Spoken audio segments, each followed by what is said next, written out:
Welcome back to my channel. Welcome if you're new here. My name is Leila, and today I am so happy to film my fall books TBR. I am so happy that fall season is almost here. Don't get me wrong, I'm a major summer girly, but there's something about the fall season that I love to romanticize. It's like the leaves, the pumpkins, the spooky season, and the rain that's very comforting after the summer heat. All of that is just something that I'm looking forward to. So I had to sit down and share with you some books that I'm looking forward to read this fall, and I hope I'm gonna read them all, but those that I will not read this fall I will just like take with me to the winter season, to be honest. So without further ado, let's get right into it. Here are all the books that I want to read. I don't know if I can actually hold them all together. Oh my god, that's a lot of books. Thumbnail. That is 1 2 3 4 5 6 7 8 9 10 11 books. So without further ado, let's start with the first one. So how I basically was creating this TBR was pretty random. It's mainly books that I was looking forward to read the whole year. Now it's fall season, so it's time to read them, but some of them I really was leaving out for this spooky season because there's just something about fall and being spooked that just go hand in hand together. So okay, also fall is the season of dark academia. Tell me I'm wrong. I'm not wrong. It's the season of dark academia. If I could read again for the first time Secret History, I would do that, because that book is dark academia coded forever.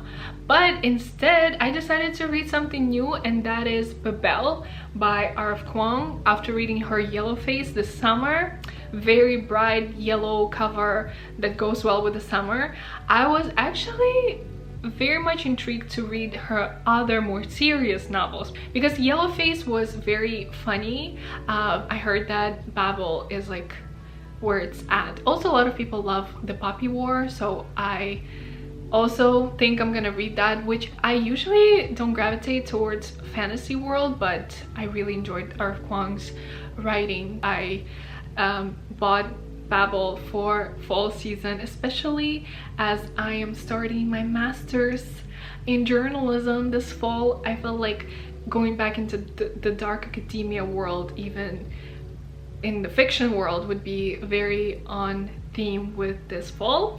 And so basically, let me just read the synopsis because I don't know what the book is about because I haven't read it. Oxford, 1836, the city of dreaming spires. It is the center of all knowledge and progress in the world, and at its heart is Babel, Oxford University's prestigious Royal Institute of Translation, the tower from which all the power of the empire flows. Orphaned in Canton and brought to England by a mysterious guardian, Robin Swift thought Babel a paradise until it became a prison. But can a student stand against an empire? So very interesting, and it is quite big. It's like 544 pages. And if you know me, you know I am terrified of big books, but I'm gonna try to read it this fall. Yay! Next book has been on my TBR for a very long time, and I have to read it this fall because I feel like true crime goes well with fall as well, and that is Truman Capote and his Celebrated in Cold Blood. This is the premium journalism that became a book, but it started off, I think, as articles for The New Yorker. I might be wrong, but I'm pretty sure that's how it went. Controversial and compelling, In Cold Blood reconstructs the 1959 murder of a Kansas farmer, his wife and children. Truman Capote's comprehensive study of the killings and subsequent investigation explores the circumstances surrounding this terrible crime and the effect it had on those involved. At the center of his study are the immoral young killers Perry Smith and Dick Hickok, who, vividly drawn by Capote, are shown to be reprehensible yet intelligent entirely and frighteningly human. The book that made Capote's name, In Cold Blood, is a seminal work of modern prose, a remarkable synthesis of journalistic skill and powerfully evocative narrative. Exactly what I said. So yeah, I'm dying to read this book, and true crime, always fun to listen to. It's bad to say that because, you know, people died, but you know, I do like to listen to true crime podcasts or like YouTube videos, so it's gonna be interesting to read this. And I have heard so much about this book that at this point I'm just like, I need to know what's up. So this one is definitely on top of my fall TBR list. Next is Stephen King's memoir on writing. So as someone who has been saying for the past year that I would start writing a book, I am still trying to gather information on how to write a book. So this is my attempt to do that, and I have heard so much about this book, like only good things. And I have never read Stephen King actually, so it's interesting that I decided to read about writing from a guy whose writing I've never read before.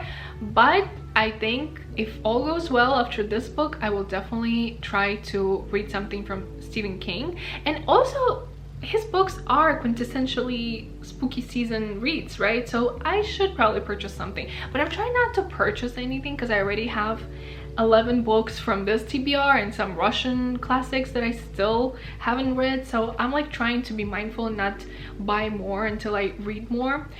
So yeah, at least for now, let's just start with his memoir, and I can always go into his spooky reads. Speaking of spooky reads, I have been looking forward to fall to read Edgar Allan Poe's Tales of Mystery and Imagination, which is basically a collection of his short stories, very terrifying and grotesque and haunting. So one of them was actually made into the latest Netflix scary show they made last year. Wait, I forgot the name of it. The Fall of the House of Usher. So I actually want to read it this fall, at least like this short story that goes for like 10 pages only. Damn. I really think I can read this book this fall because it has a lot of short stories, and with my attention span, I think short stories are perfect. So yeah, I'm excited. Like definitely was leaving this one out for this fall, so definitely looking forward to read it this fall. Another book I picked out as a nod to Dark Academia fall is Bunny by Mona Awad, and I have heard so much about it. People say it's really funny, and I really was looking forward to read something funny, which to me is like yellow face type of funny, you know. It's like funny and interesting to read, so having high expectations about this one. And yes, I did buy it because the cover is really fun looking, but also because I see this book all over TikTok, and not everything that TikTok recommends is good, of course, but this one I just have a feeling is gonna be good. So Dark Academia meets horror, perfect fall read. And as I'm starting my master's in journalism program, I really needed some inspiration, so I bought memoir from CNN's most celebrated journalists, one of course, on all fronts, the education of a journalist by Clarissa Ward. The cover looks so cool. Like, I'm dying to read this somewhere in public transport, so everyone knows I am smart and intelligent. So yeah, basically it's her memoir on her craft and her life, and I really need some motivation, inspiration to keep me going with my master's. So looking forward to read this fall as well. Next two books are presents from my friends. As I was leaving Prague, I got a few gifts. So one of them is Cultish by Amanda Montel. My friend gifted it to me, so I am dying to read it. I've heard a lot about it, but actually like really more drawn into non-fiction writing lately. Like, I just want to learn something more like educational, not like self-help. So very curious. My friend told me it's like more about how language affects creation of a cult, so something along those lines. And the book is from a journalist, and you know, I love reading books from fellow journalists, especially non-fiction. I feel like you can at least know that they did their due diligence in researching the topic, because my biggest red flag is when people write books and they just like say some things and they're not using any notes to prove that this is like based on some research. It's like, okay, you're like saying that you can cure depression without medicine based on what? Your opinion? You know what I mean? So yeah, very curious to read this one. And next gift from another friend is Khalil Gibran's The Prophet. If you are a literary girly or boy, you know Khalil Gibran's The Prophet is a celebrated work of fiction, and it's basically about this prophet that shares philosophy of life. My friend like just knew what to get me. I was actually like thinking about buying this book for a while, but I was always like putting it aside. Every time I would go on Amazon to purchase things, I was like, yeah, I'll get it next time. And when she gifted it to me, I was like, oh my god, I actually wanted it for so long. And she didn't know, she just hoped that I don't have it, and she was right. I didn't have it, and now I do, and I love it. I'll cherish this one forever, really. So this one I will read soon because it's so short that, you know, I'm like, I can do it. And we have 3 books left. Let's hope I'm gonna read them this fall, but I'm kind of like, yeah, maybe I'll leave them for winter. Well, this one for sure, because it's pretty big and I think it will take me a long time to read, but I just decided to include it just to show you that I have it because it's fun, I think. It's called How Not to Die. Very fun. And it's by Dr. Michael Greger. And it basically dives into how not to die, like all about different types of diseases and how not to have them. And you know, after I had my ear infection, if you haven't watched the video, I really became much more into health. And when I did 75 hard challenge, I was like, you know, exercising, eating healthy. So I feel like I'm on my health journey right now, like just being healthy, being mindful, and like learning more about our bodies and everything. So this book I think I'll just like put next to my bed, so anytime I want to read something before going to sleep, I can just pick this up and read. So probably I will not finish it this fall, and I have no high hopes for that, but I do want to start reading it this fall to kind of like dive deep into this topic because it's quite hefty. It's like 500 pages, I think. Yeah, 460, and this is how much notes are. That's how you know you can respect the author and like the work they put in, because there's a lot of notes. Next is a book that I also have on my TBR for such a long time, because I think I bought it like a year ago, and usually my books don't stay that long on my TBR, but this one has been there forever. So Sense and Sensibility by Jane Austen, and what do I need to say? It's a classic and I want to read it. Sometimes I do feel like a British classic, so this one is waiting for its turn when I will feel like, oh yeah, let's read British classic. But so far it's just sitting there, but I really like the cover. It's so pretty. So this one I'm not sure if I'm gonna read this fall with all that I have to read, but I decided to include it just in case I might pick it up, so you guys won't be surprised that I picked it up. Next one, and the last one, is The Memory Police. This one actually I think I will read this fall because I feel like I wasn't feeling like reading it in the spring or summer because I think it's a bit dark, isn't it? At least that's how I feel, and so I think it's better for colder seasons. So Hat, ribbon, bird, rose. To the people on the island, a disappeared thing no longer has any meaning.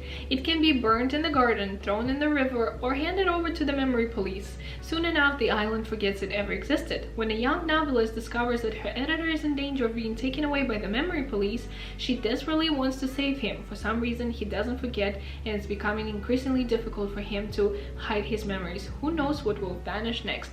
To me, it sounds like 1984 in a way. That's just how it sounds to me. So I think that's why I was like not trying to read it in the summertime, because I don't need 1984 vibes when I'm having fun, you know what I mean? But definitely fall, winter season, perfect read for that.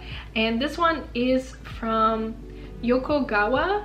It's translated from Japanese, so you know I love Japanese writers. So this one I think will be fun to read because just Japanese contemporary authors, they just know how to write compelling books, especially for a book to make it to an English speaking audience. you know, it has to be good for it to become relevant to be translated for us. So that's all 11 books that I want to read this fall. I might throw in some of my Russian classics that are always there waiting to be read, and as Russian classics are intense, I'm always like hesitating to read them unless I actually feel the urge to read in Russian, and I'm like, let me just like open a book of Russian literature and like dive into it. I might, but I think mostly I'm gonna focus on these 11 books.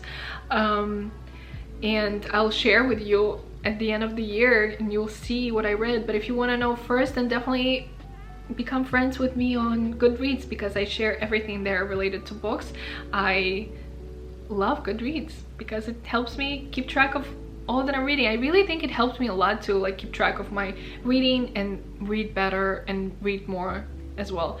If you want to watch more book videos from me, definitely make sure to subscribe and click the bell to get notified about my new videos, and give it a big thumbs up to support my channel. And thank you guys so much for watching. I'll see you in my next video. I love you. Bye.